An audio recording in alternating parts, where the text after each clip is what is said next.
enjoy your flight? That was a great 4 days. I think it was a historic 4 days. The jobs and money coming into our country is there's never been anything like it. You see that, and the companies are American-based companies. They're doing work that wouldn't have been available to them, except for November 5th. November 5th was a big day for our country. So I just want to thank you. You have great stamina also. We all have stamina because you needed it. That was a test. I think they were giving us a test, but it was amazing what they've done in all three countries. You can't speak more highly. The job they've done is, in a fairly short period of time, is just outstanding, and they're great people, great leaders, three great leaders. So it's an honor. Now we'll go back to D.C. and I have a nice grandchild waiting, which I'll see soon. But this was a fantastic moment for our country. I really believe that. Everyone's talking about it. And the respect shown to our country was incredible. Because nobody's treated like that. Nobody's treated well like that. So thank you all very much. Thank you very much. Mr. President, you arrived here with a big victory. Nice to see you. Thanks for bringing us.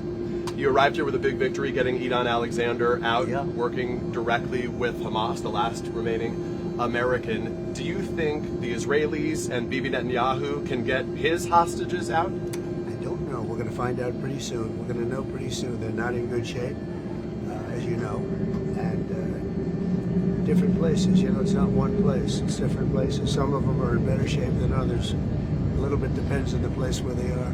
But we'll be working with them to get them out. The Israelis didn't want the U.S. to be recognizing the new Syrian government. Is there a message that... I don't know. I didn't ask them about that. I thought it was the right thing to do. I've been given a lot of credit for doing it. Look, we want Syria to succeed.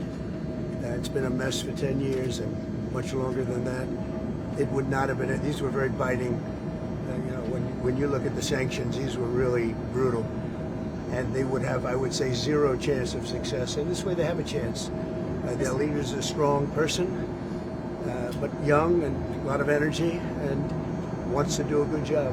Mr. President, the IDF was planning to send in tens of thousands of more troops and expand the war in Gaza, especially if there wasn't a ceasefire while you were here.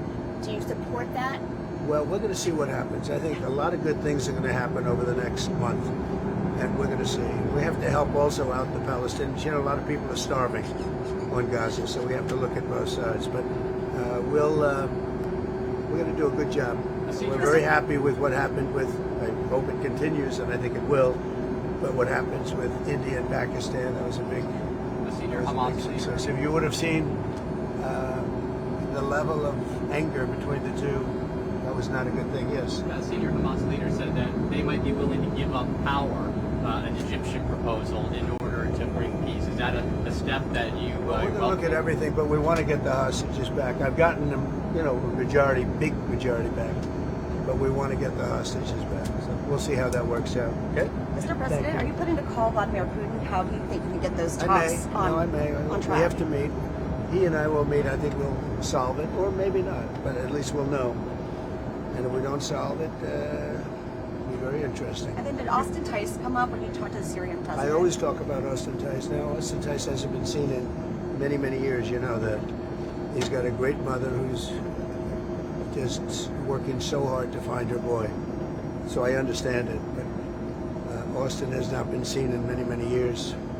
You were joking about the endurance that it takes to do this. This was a lot to do in a short period of time. Conversations about endurance often focus now on Joe Biden and his endurance and his abilities. The Her tapes right now, there's a lot of discussion about it. When will they be released? Will you release them? How soon? Well, I haven't looked into that. That's up to Pam and the group.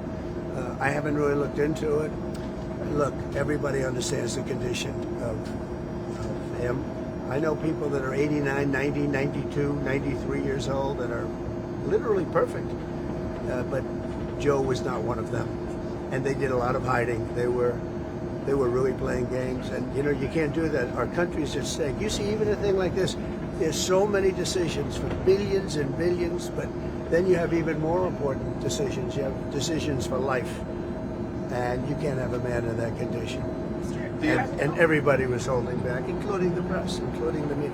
So On you're your welcoming answer. you're welcoming white South Afrikaners into the country as refugees when you've closed off that door to a lot of other refugees from other parts of the world. What message does that send to those who say it isn't? Why is that fair? Well, I think if I see people in distress, I don't care what color, what they look like, what anything, their size, their height, their eyes, I don't care.